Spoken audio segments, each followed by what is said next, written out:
Picture this. I'm in a corporate office building, heading to a meeting. The elevator stops and in walks a man I don't know. We exchange the polite nod of recognition because that's elevator culture, right?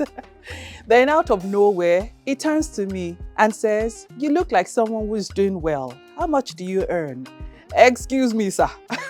For half a second, I froze. Is this an HR audit? A social experiment? Am I on a hidden camera show?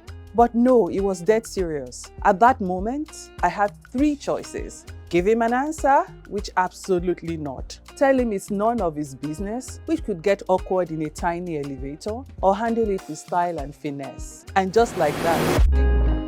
Manners on the go. Have you ever been ambushed by a nosy question? The kind that makes you pause mid-sip and think, wait, should I even answer this? Let me tell you about the time a total stranger in an elevator asked me, "How much is your salary?" Yes, you heard me right. Picture this. I'm in a corporate office building, heading to a meeting. The elevator stops and in walks a man I don't know. We exchange the polite nod of recognition because that's elevator culture, right? Then out of nowhere, he turns to me and says, "You look like someone who's doing well. How much do you earn?" Excuse me, sir. For half a second, I froze. My mind raced. Is this an HR audit? A social experiment? Am I on a hidden camera show? But no, it was dead serious. Standing there waiting for an actual number. At that moment, I had three choices. Give him an answer, which absolutely not. Tell him it's none of his business, which could get awkward in a tiny elevator, or handle it with style and finesse. So I smiled and said, "Oh, not enough to retire just yet, but enough to enjoy my weekends." And just like that, ding, the elevator doors opened, and I walked away, leaving him with a riddle instead of a figure. The thing about nosy questions, they pop up when you least expect. At family gatherings, work events, even casual conversations. They can range from the seemingly harmless, "Why are you still single?"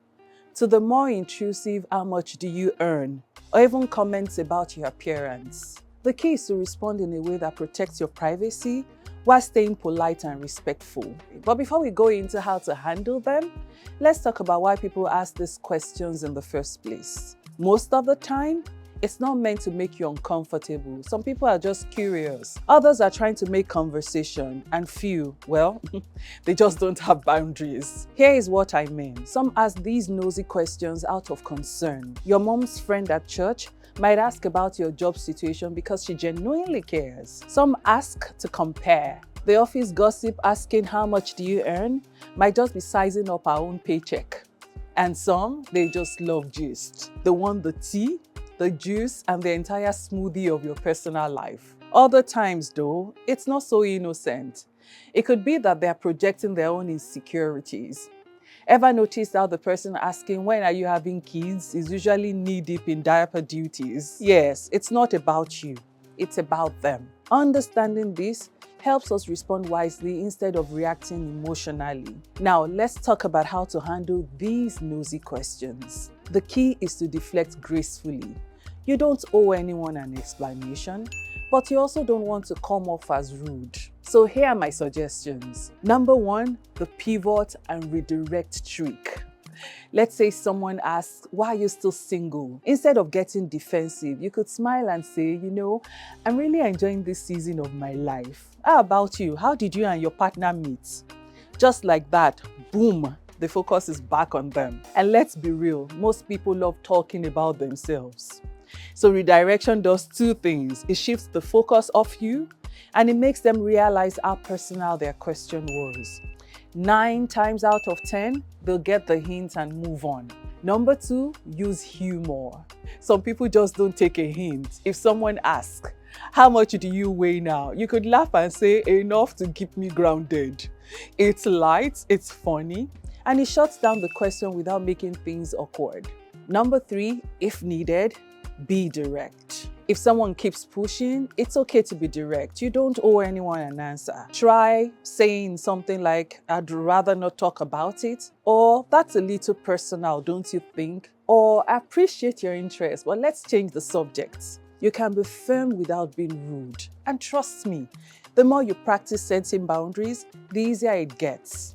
Now I can hear someone pondering and asking, what if the person is elderly, like my mom or my dad, or a highly revered auntie? Would I be that direct with them? You can't just say, that's personal, and walk away, unless you want side eyes at the next family gathering. Here is how to handle it gracefully. Number one, acknowledge their concern. You could say, Auntie, I know you mean well and I truly appreciate your concern. Number two, give a vague but respectful answer. Mommy, God's timing is perfect and I trust everything will work out beautifully. Number three, use humor. Uncle, if I tell you my salary, you start billing me, oh. Number four, redirect the conversation. You can say something like, Auntie, what's your best advice for a happy marriage? And then five, set gentle boundaries if needed. So say something like, Mommy, I love that you care, but I'd rather not discuss this right now. How did that sound? Handling nosy questions from elders is like eating hot soup. You don't just swallow it, you sip it carefully. The key is to balance grace, humor, and gentle boundaries so that you stay respectful but not cornered. At the end of the day, nosy questions are just that. Questions. They don't define you and they don't have to derail your day. You're not obligated to explain your life to people. You can keep things light with humor, you can redirect the conversation, or set a clear boundary when needed. So, the next time someone corners you with a personal question, take a deep breath, sip your tea, and remember, not every question deserves an answer. Now tell me, what is the nosiest question you've ever been asked, and how did you handle it? Drop it in the comments. Let us swap stories. If you found this video helpful, please share with your friends, give a thumbs up, and subscribe if you haven't done so yet. Until next time, stay classy and keep those nosy questions at bay. I am Tosin Babasaya Craig, and this is Manners on the Go. See you soon. Goodbye. Manners on the Go.